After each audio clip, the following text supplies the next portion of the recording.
Hello, folks. Charlie Gipple here, the owner of CG Financial Group, based out of beautiful tropical Des Moines, Iowa, where we serve independent financial professionals when it comes to annuities, life, as well as long-term care. Breaking news for you, and this breaking news is that we are launching an index strategy in partnership with a carrier. This index strategy is going to have a 1,000% participation rate, and there is no cap. This is an uncapped 1,000% participation rate volatility control strategy. Obviously, it's going to fly off the shelves, right? Why is that? Because that soundbite that I just gave you, you put that in a nice brochure or a marketing flyer, and if I make it go viral, then it's going to fly off the shelves because those are great sound bites, right? Well, the part that I'm not telling you about is what is the index that 1,000% is linked to, that no cap is linked to.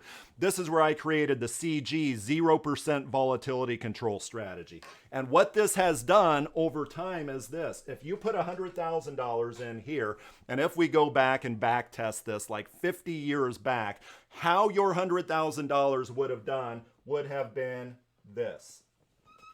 That's the index. 0% volatility, right? That 0% that's in the title of these volatility control strategies is the standard deviation, which is a measure of volatility. 0% standard deviation, right? Now, what did I just explain? Of course, I'm being satirical here, but what I just explained in order to prove the point was to exaggerate way on the end of the spectrum here.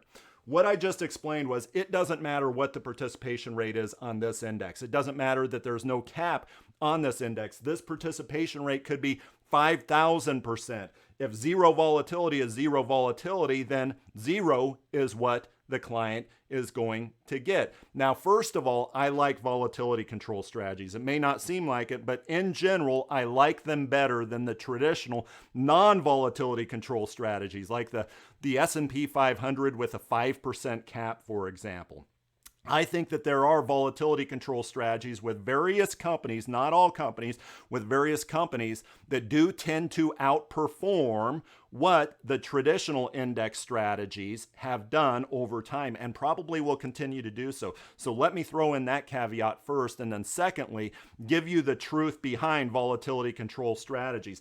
Number one, there's a piece of truth, right? Is 1,000% participation rate or 150% participation rate on that, it doesn't matter. It doesn't matter if it's non-capped. Second thing I want to point out is this. Every time I ask this question, the answer is B, and the question is this. For conservative consumers, do you think they would choose A or B? Would they choose A or B? So not talking index annuities or nothing, just an investment. Would conservative consumers, which are many conservative consumers that we work with today, you and I, financial professionals, would they choose A or would they choose B? 9 times out of 10, folks say that they would choose B, right? Why? Because that's obviously a more conservative, less volatile strategy. But then I ask a follow-up question. And I say, but you can change your answer here. Tell me after I mention this small detail what your answer is now. And that small detail is, if we were to say that consumer can never lose any money in those down years, which would your consumer probably choose? So the downside, it's merely zero. You're not going to get a negative 20, negative 50%.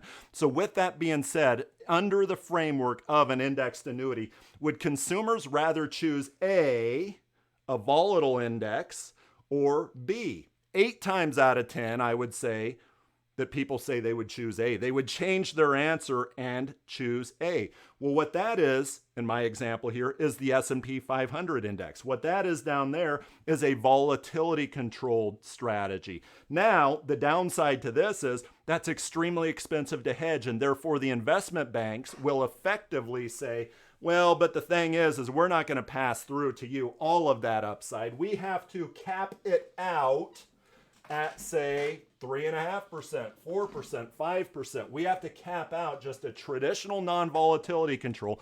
It's technically not the investment bank saying that. It's just throughout the hedging process and built into the pricing with the investment bank. But yeah, we have to cap you out at basically 4.5%, 4%, 3.5%, or 5%, depending on the index annuity.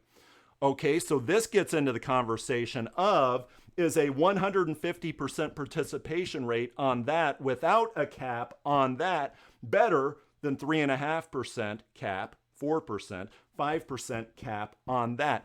It depends. It depends on the carrier. It depends on the strategy. I have my favorites, but the main point here is a 200% participation rate on this without a cap is not equivalent to a 200% participation rate on the non-volatility control without a cap. Let me know if you have any questions.